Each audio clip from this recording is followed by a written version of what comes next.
Go Blue, everyone, and welcome back to another episode of Michigan Postgame Live. I'm John Diadamo, and I'm going to take you through the next 40, 50 minutes or so. I'm going to ask everybody to please like, subscribe, share with a friend. Let people go on to all the Wolverine, all the Michigan groups on Facebook. Let them know that we're live. Tell everybody because we're here to celebrate Michigan's domination of this game. And here with me to celebrate is the man himself, Dre. Dre, go Blue. Go Blue, John. Go Blue. Another great, complete, masterful game uh by our guys tonight. It feels great, doesn't it? It really does. And I've been saying, defense wins championships. That's the name of our episode because I figure when you have two interception touchdowns on the defense, that really does impact things Yeah. when especially with these new clock rules and everything. So give me your first thought on how the team performed tonight, especially on defense. Well, I mean, look, I think the tale of a really good defense or a great defense, it's not just getting stops or limiting scoring, but it's also forcing turnovers and scoring. You think historically, and by no means am I comparing Michigan to these examples, but I'm just to paint my point. Um, think about like teams like the 2002 Buccaneers, the 2000 Ravens. The best the characteristic of a great defense is creating points. And if you're able to to get two pick sixes in a game, it is spectacular. So, and that goes along with and by the way, we talked about it last week, John. But I told you, Will Johnson will be fine. I know it was a little concerning versus Nebraska, but as I said, he just worked himself back. He missed a lot of time, and he didn't miss any time tonight. He got right he got right on it. What 6 seconds into the game, getting a pick six, and he looks great. Yeah, man, it's great to see. And you know what, Michigan did tonight what really good teams should do to teams that are average or bad, which is that you make them look like what they are. And that's the only thing this team can do. Is go out. You can't control who's on your schedule at this point. The players have no control over that. The coaches have no Right. control over that. But what you can do is show your dominance. Show that line, that degree of separation between yourself and those lesser teams, if you will. And Michigan has done a great job of that, especially the last 2 weeks. And you know what, John, what's so encouraging about it is that once again, it's a sign this team is coming together. They're starting to click on all cylinders at the right time. As again, it's like the meat of the season where you're seeing teams start to separate themselves and teams become more solidified in what they are. The good teams are the good teams, the average teams are the average teams, the bad teams are the bad teams. And Michigan's looking more and more like a very good to great team. And that bodes really well for them. Yeah, there's no question. And when I look at this defense, and listen, Michigan has had so many historically great defenses in the sport, especially in recent years. But I mean, this one might be one of the best in recent memory. Obviously, we have '97, we have 2006, we have like quite a few that were really good, but this one really does seem like just everybody was utilized in some way. And actually, they said 73 out of 74 players were in the game in total. The only one that didn't get to see action was the backup long snapper. Yeah. Which, when you're doing your recruiting pitch, that's a great thing to say. Hey, you're probably going to get to see playing time here at the University of Michigan. But looking at the defense and what they were able to do, obviously Will Johnson, I was saying Will Johnson has punched into work because within 12 seconds he's making a touchdown happen. But Keon Sabb also getting one, Yeah. and the impact that he's made, Dre, in such a short time.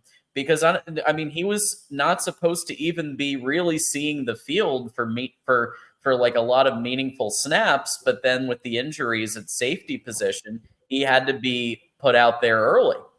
And to just see him also take that step, it just speaks volumes to Jesse Minner's coaching, what he's able to do, and then the adjustments that Chris Jenkins said were fire. That's what Chris Jenkins said about the second half adjustments, and that's what we saw, right? Like again, um, Minnesota got 10 points. That's the most I think that anybody has scored against Michigan, because Michigan keeps it to six, has kept it to six points per game from the opponent. But those, adjustments, they just shut Kalik Manis down to the point where he only had he only had 5 completions in the whole game. Yeah. And Grant, and by the way, Michigan has was a big factor in this, but I think for him, you see a kid that is really lacking confidence right now, and that's what happens. And Michigan played, of course, a huge factor in that. To start a game with a pick six, 6 seconds in, it's really hard to bounce back from that, especially when you're not necessarily clicking with your particular game. So. What they did was they took a guy in offense that was already reeling and they exposed them early. Yeah. And and then also what's really encouraging is that the running game for Michigan, is getting better and better. That offensive line is continuing to establish their dominance and push a line of scrimmage forward, where the running backs, whether it's Corm, Edwards, or Mullins, are able to get through and make plays at the second and third levels. I thought it was very encouraging, even though he was technically short. Donovan Edwards, it's not so much the yardage, but it was the type of run he had earlier in the game. Like running hard, under control. Those are things that are really good signs to see with him. Because look, we talked about last week as well. Like, they're going to need him. He is a vital piece of this offense. We've seen enough of this kid to understand what he's capable of in terms of his abilities and the diversity he adds to the offense dynamics. So, it's those sort of small. When you have these type of blowout wins, you want to be able to look at the small things that are really good signs for bigger games down the line. And that was one of those things I noticed today as well. Yeah, and Blake Corum can, like I say here, Blake Corum continues. That is quote. He does Blake Corum stuff. again, another example, and I love that the Michigan. I don't know if you've seen the Michigan social media, and it's literally like every week, it's like we're punching into work. Okay, Blake Corum is another example of that. Like every week, consistently, he's going to get you a touchdown. He's going to get you, somewhere between 50 to 120 yards a game and produce at a very high level. But I'm going to say that the rise of Khalil Mullings is a testament to Mike Hart's coaching ability, because this is a guy who was a linebacker a year ago, right? And they had the idea to kind of do like a Hassan Haskins thing and bring him into the offense. And then, now he just today, he went for 8 carries, 47 yards, and almost 6 yards a carry. Khalil Mullings. Did you think a year, because I sure as heck didn't. Did you think a year ago that was going to be the stats for Khalil Mullings? Not at all. I mean, like I said, man, like I was, the last memory I had of him was not very good, which was coming to the season because of the playoff fumble. And part of it, I was like, why are we doing this? This kid, hasn't been put in this position. But no, I mean, it's a great job of same thing. And you know what? It happened the opposite, but same thing with Mike Sanders still. It's another example of this coaching staff recognizing the talent on their roster and then figuring out how to better utilize that talent and put those kids in a position where they could be successful, and in turn, the team can be successful. So, you saw Mike Sanders, who came in recruited as a receiver, I think he was a slot receiver, if I'm not mistaken. And then they converted him to a nickelback, and he's one of the best nickelbacks in the country. And vice versa, Mullings, who came in as a linebacker, now he looks like a really good 1-2-3 punch. Now, where he lands in that punch, I don't know, but it's definitely a strong one. It's really interesting because Jerome Moore has three guys in the backfield that are different, but they Mhm. seem to be all talented in their particular ways. And it's a very good problem to have, trying to figure out how to keep those guys in the game. Well, Blake's not really somebody you have to worry about. He's going to get his touches. That's a given. But it's how to balance the strengths of Mullings and Edwards. And like I said, that's a good problem to have. And I have full confidence that Sharon Moore will continue to find ways to get the most out of both of them. Yeah, to your point, while Donovan Edwards has been used more as a receiving threat this year, it was kind of cathartic to see him just make some hard runs Yeah. today up the inside, up the interior. So yeah, I think that you're seeing all three of them are going to be utilized in different ways, and I think we're with now that we finally settled on a left tackle, a right tackle. Of course, on the guard positions, you have people who've been starting for 4 years plus, right, in those positions, right? So every it seems like the line is settled, and now the running is really taking a step. So before we continue to the other talks, the other takes, just a reminder to get your tickets on ticketsmarter.com. Use BIG for $10 off a purchase of $100. Use BIG20 for $20 off a purchase of $300. Join our Patreon at patreon.com/MarkRogersTV or the YouTube membership. And what you're going to get is Mark's betting guide. You're going to be getting access to all of our watch parties that we do, the Patreon watch parties. We try to do them at least once a week. And so that's always something. And if you want to be on the College Football After Dark panel, we do a show called College Football After Dark every Sunday night with Exploring with Ben and a cast of characters. And the only ask for to be on that panel is to be a Patreon or a YouTube member. So there you go. So with that said, Football Wars Episode 6, The Return of the CJ. So Cornelius Johnson is back, and he really did, I think, take some strides.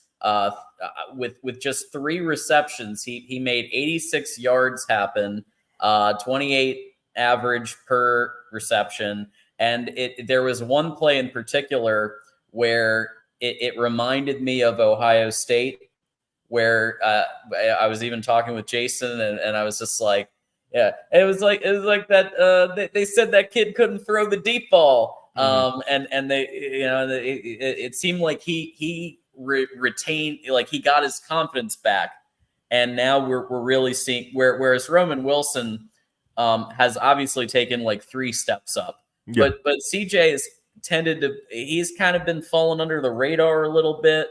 But really stepped up in this game. What did you see from him today? Yeah, and I thought what I was most impressed with was his, anytime my kid makes a mistake early in the game, to see them bounce back and make plays later speaks a lot to us, their character, their mental fortitude, their mental toughness, their focus.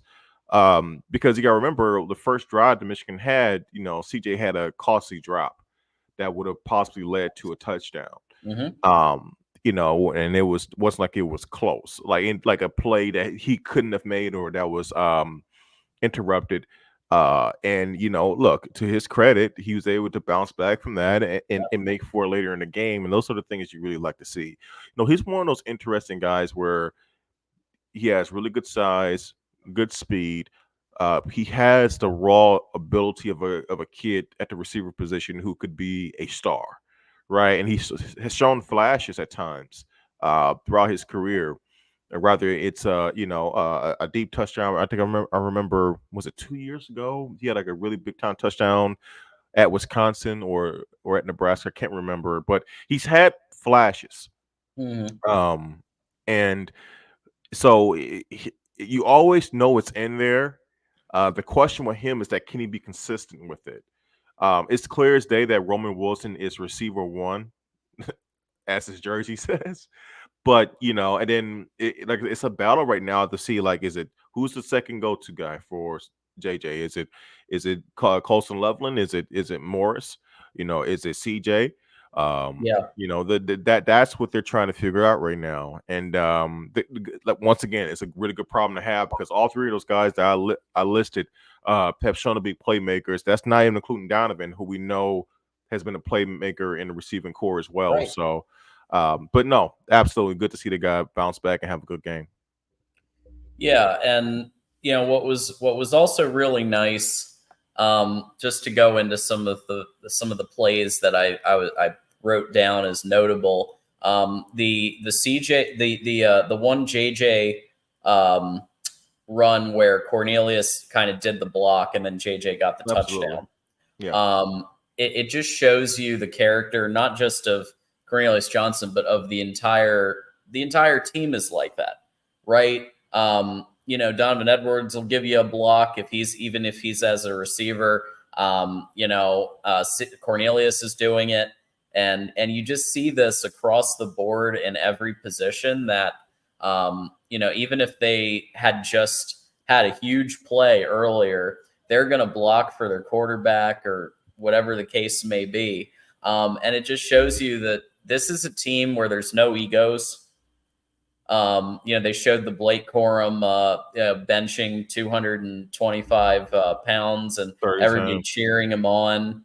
And I just feel like that's they've established the DNA of this team as being one where everybody's like helping each other out. Yeah. They have a really good culture there, which is it starts from the top down. Harbaugh's done a great job of instilling that, and people, and rightfully so.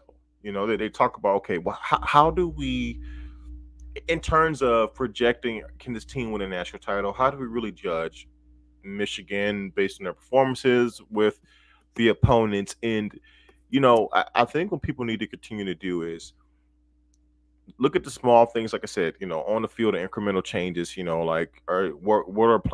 are guys who are playmakers? What are they doing? Are they consistent?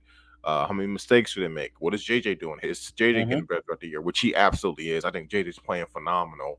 But also, the culture and the level of focus. I want to remind you, during Clemson's best years under Dabo, people, that was a knock on them for a while in the ACC. Like, oh my gosh, it's Clemson and everybody else who in the ACC was challenging them. You got to remember at that time, Florida State had fell off.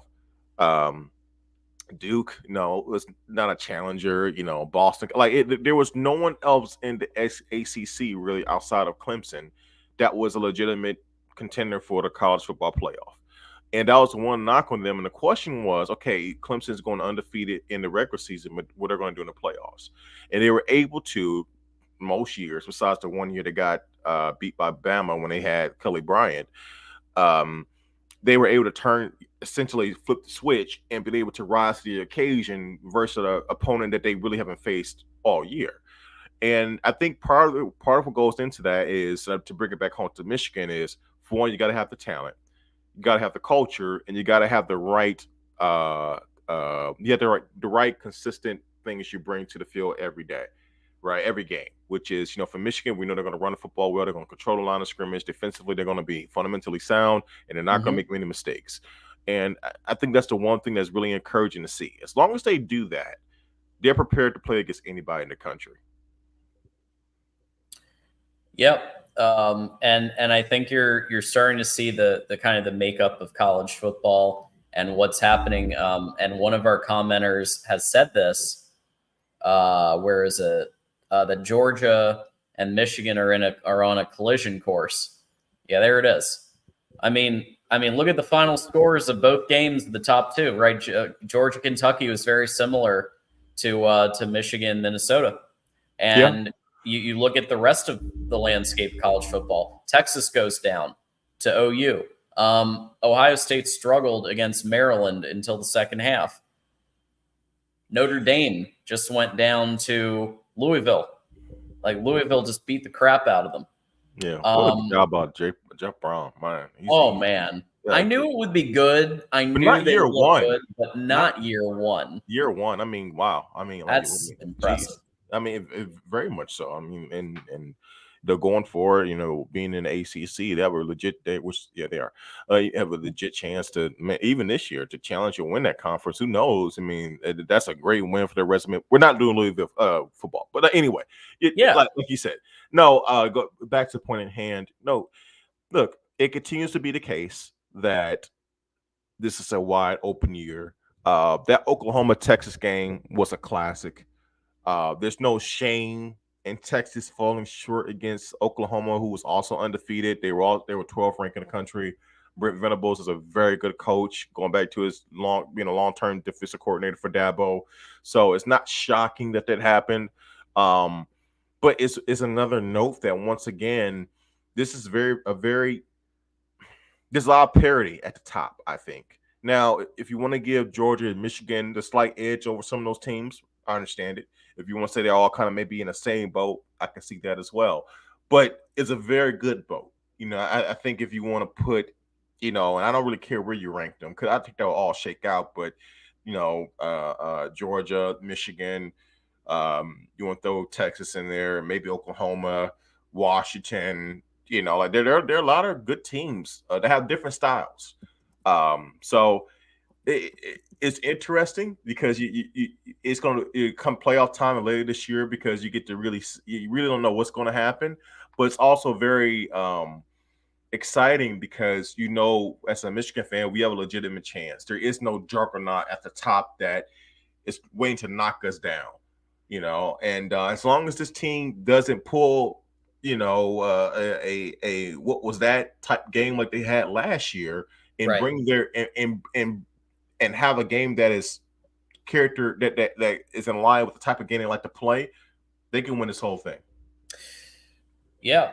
And Stan, good point. Oregon looks Oregon fantastic. As well. But and next week, that's going to be a big showdown. Next Saturday, Oregon and Washington will play each other, right? And so there'll be another, litmus test. Who's going to come out of that game? So yeah. So I know that you have to dash, and so I've got this as my last take. Really looking at the plays and the execution, and what now. Again, Michigan was not perfect tonight, but I highlight a couple of plays that I thought were college football playoff level execution and play design. So the first, JJ has been criticized in the past for staring down a receiver every now and then. But there was a play early in, I believe it was, the first drive or so, where JJ was trying to direct traffic and kind of he was like trying to get everybody to look the one way, and then he tosses to AJ Barner, who he knows is open on the left side, and he's like trying to get everybody over to the right side. It's like Aaron Rodgers kind of thing. Like he does that all the time. So I think that the work that JJ is doing with Kirk Campbell.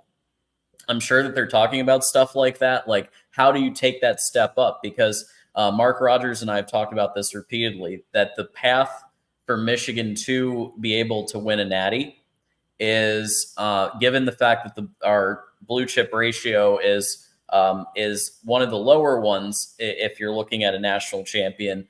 But, Clemson, Auburn, and Florida State were the three that had lower who won a natty. And what do all three have in common? Elite quarterback play.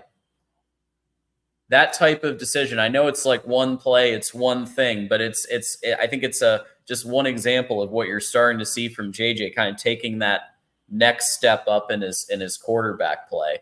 Yeah. And that, and it's just like the decision making and the ability to just bring a true dual threat dynamic that is very hard to prepare for. I'll give you a good example. I think the best pure passer this year in college football has probably been why am I drawing a blank? Oh, Michael Penix. I think he's been granted he has, I think, 2 or 3 NFL caliber receivers, but I love watching him throw the football from the pocket. Of course, what Caleb can do, Drake May, Bo Nix has been pretty good at times. And then of course JJ But what JJ has done is that he's been able to have really moments when he looks brilliant doing both. Like he looks incredibly dynamic running the football, where he's fast. He's obviously physical. Sometimes a little bit more for my liking. Like, please protect yourself. But I like it in the moment when he's trying to run through guys and he's not, taking a safe route, run 20 yards and sliding. He's trying to get extra yards. He's trying to score. And then also, like you said, John, been able to manipulate the defense with his eyes. And then be able to throw the ball accurate. Those are things that I think we underestimate how difficult they can be. And like you said, there are signs that of the work that he's probably doing with Campbell behind the scenes to get better and better. And then another thing too is just great is seeing like the chemistry he has with his receiver, seeing the chemistry he has, especially with a guy like Roman Wilson. That's rare where you see a connection like those two have had this year, where it seems like they just know Roman knows where to go at all times, and JJ knows where to give them the football. And you know what? You see a very similar situation, but I think it's a lot more lopsided with Georgia in terms of when Carson Beck gets in trouble, he's looking for 19. um, Now I think that's mostly 19 right now who's doing most of the work, but compared to Michigan, I think it's kind of 50-50 between JJ and Roman. But the point is that when you have that kind of connection between your top receiver and quarterback, that's another thing that you have to worry about as a defense, because even if you do your job initially, you have to worry about the play breaking down, those guys finding each other. So, yeah, another great thing to see. Yeah, and I'd put Colston Loveland up in that category too. Absolutely. He is somebody that I think that JJ goes to when he's Oh yeah, maybe in a bit of a jam. especially in the red zone. Maybe they're in a 3rd and 9 situation, or they're in a 4th and 2 situation, or they're in a must complete that, like, to get that first down situation. And I see him go to Roman Wilson, or I see him go to Loveland. Yeah. And I think that as long as they can continue to stay healthy and be consistent, then I think you'll see that a lot. Reminders that coming up next in about 20-30 minutes or so, join the voice of college football, Mark Rogers, for his nightly wrap-up show, 11:45 roughly Eastern. That's when he set his schedule for it. Maybe he'll pop on a little early. We'll see.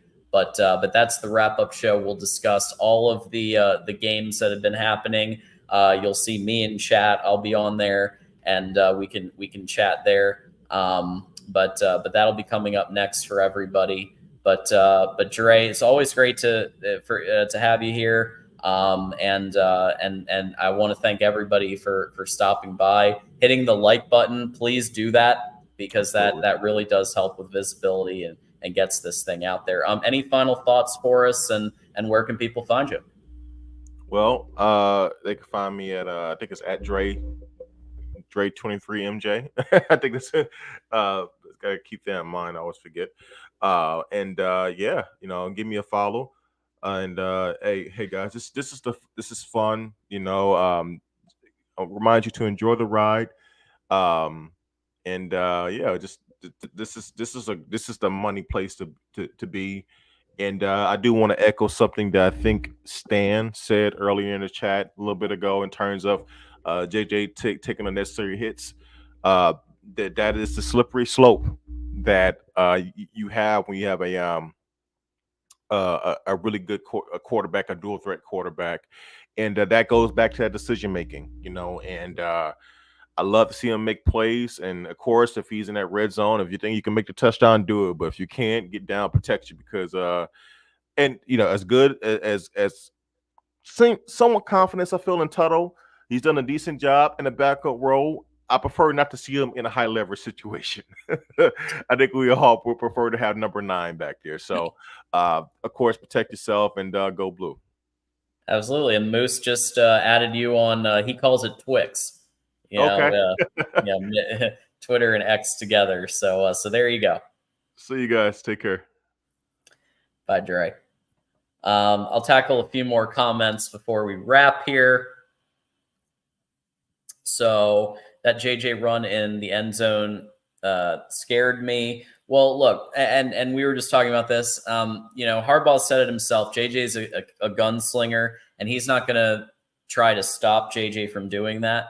But in these types of games against the Minnesotas of the world, the Nebraskas of the world, maybe he can cool it a little. But you don't want to discourage him from getting his time in, because at the end of the day, he's going to have to go, potentially against playoff caliber opponents. And what you don't want to do is try to restrict what he can do. So I think that Kirk Campbell's been working with him. He clearly hasn't thrown a bunch of picks since the Bowling Green game. And now we're seeing that Bowling Green's actually pretty good, because they beat Georgia Tech. Georgia Tech was beating Miami, at least for a while. I don't know what the score is now, but Bowling Green is actually not a terrible team. That win's looking pretty good. Michigan is 31-3 in their last 34 games. Yeah, it's very exciting. And obviously the 3 games, what were they? Are we counting Michigan State 21 in that? So it'd be Michigan State 21. And then the Georgia 21 and TCU 22. 3. That's it. That's pretty good. Harbaugh's come a long way since the 2020 season.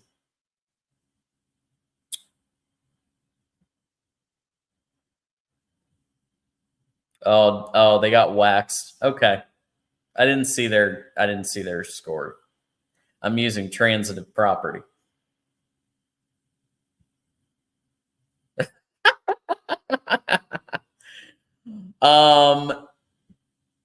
Michigan played a team that beat Nebraska today. That's not nothing. Okay, we all know that the schedule isn't great.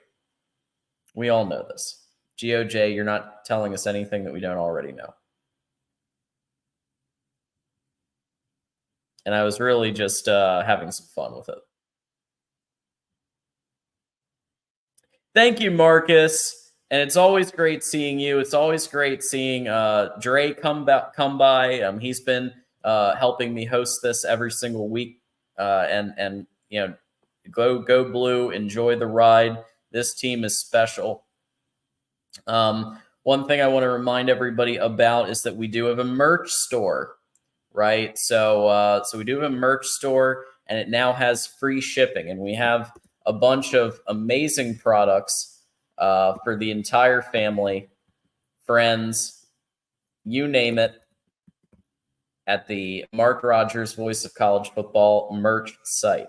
So I'm going to show that here, and Moose or somebody, if you don't mind putting the link, or I will in a minute. But you got all kinds of products here: t-shirts, mugs, hoodies. Mike G says he got the hoodie. We got swimming trunks, because here in Florida it's still like 90 degrees, and you can have some swimming trunks. You can do your grilling with the apron, or you can go into the Voice of College Football Michigan and get your Michigan gear. We know that Mike Fort, he has his t-shirt. There's pint glasses. There's coffee mugs for the Michigan stuff as well. So there's stuff for everybody on here. And with all that said, let's see if there's any final comments. Oh, yes. My team is tough. And got skull drag versus Maryland in the first half. And then I think just superior talent took over in the second half. But against Michigan, they're not going to be able to do that. They're not going to be able to just out-talent Michigan, because in the last 2 years, Michigan was the one that overcame in the second half. Hi, Josephine. Thanks for joining us at Michigan Postgame Live, the Voice of College Football. Isn't it kind of weird that they have not won a bowl game going on 9 years? So let's talk about this, because this is something that we continue to hear. And it's valid, but also I hear it so much And if you look at what Michigan has done, somebody put it in the chat where Michigan has had 3 losses in the last 34 games. 3 losses. That's it. Yes, bowl game stuff needs to be changed. Why do you think they brought back Chris Partridge, right? Who helped the team win the 2015 bowl game? Why do you think that they have been instituting beat Georgia drills?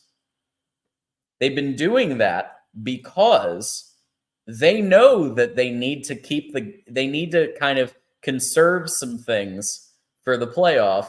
Whereas before, Michigan threw the kitchen sink to beat Ohio State to win the Big Ten. That was the goal for years. Even going back into the 80s, the Bo era, it was all about beat Ohio State, win the Big Ten.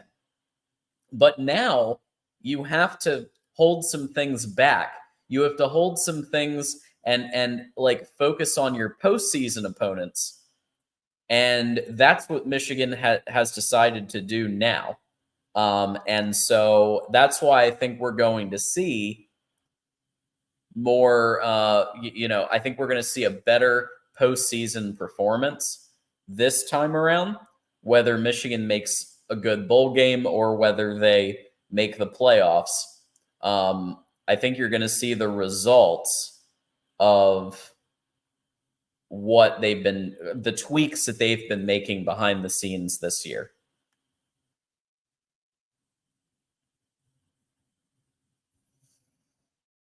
Yeah, Harbaugh, he doesn't wear the khaki pants anymore. He used to be called Khaki Pants Harbaugh. He doesn't wear the khaki pants.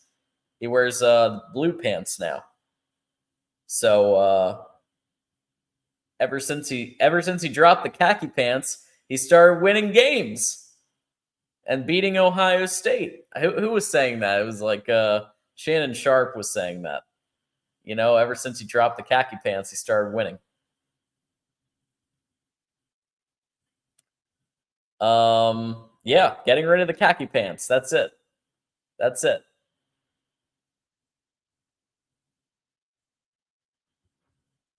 Yeah, well, and I think Michigan in 2021, that was obviously I don't think anybody was expecting them to make the playoff that year, right? And even in 2022, I think that their goal was win the Big Ten, beat Ohio, should have beat TCU. They didn't take them. They slept on TCU, and that was a mistake. They're a playoff team. They're not going to sleep on whoever their opponent is this time around. I'm going to tell you right now. With what I'm hearing about what they're doing, where every week they're practicing for the postseason, they're doing drills for the postseason. It's going to be different this time because they've literally they've changed up how they practice dramatically.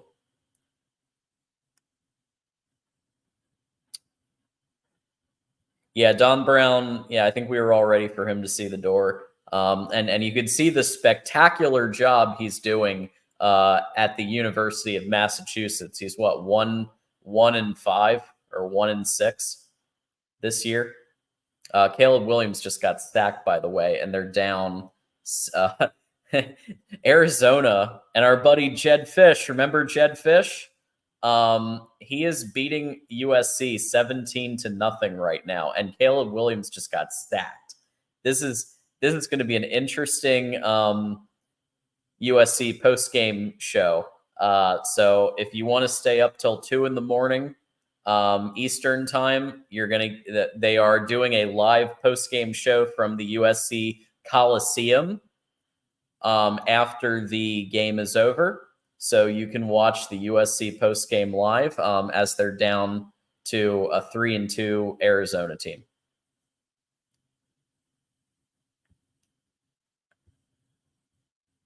But great folks all over. Tim and Tony and LBC, great folks. I agree. Jed Fish is I think our offense took a pretty massive dip when he left. Drevno obviously wasn't very good. Pep Hamilton obviously wasn't very good. Jed Fish made our offense. And you didn't really see it until he left. When the others had to fend for themselves.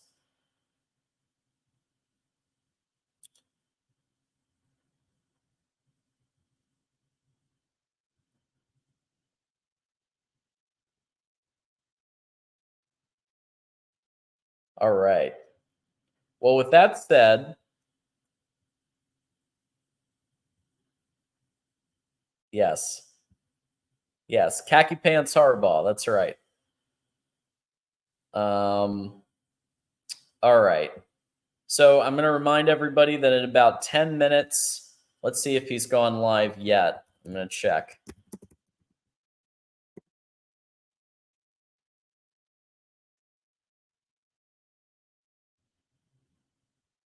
Okay, it's upcoming.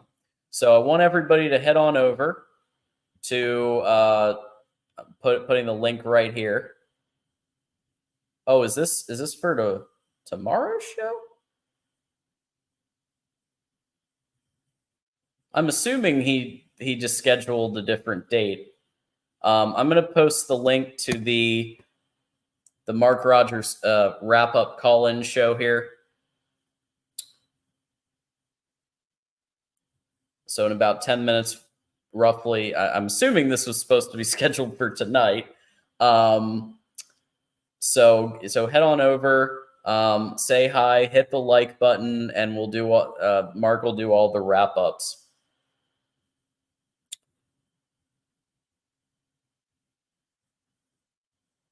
We got some heat going on in the comments right now.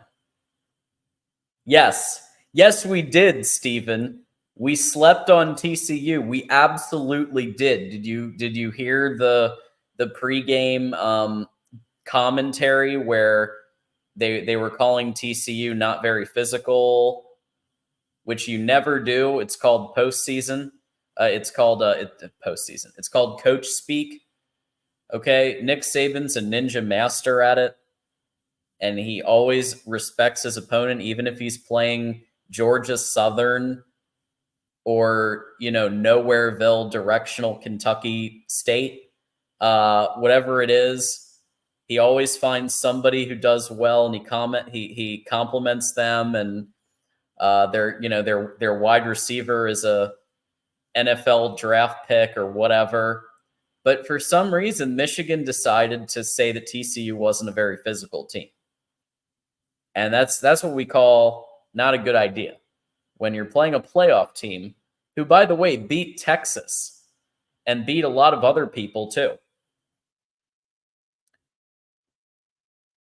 A Texas team that destroyed Oklahoma last year, for the record.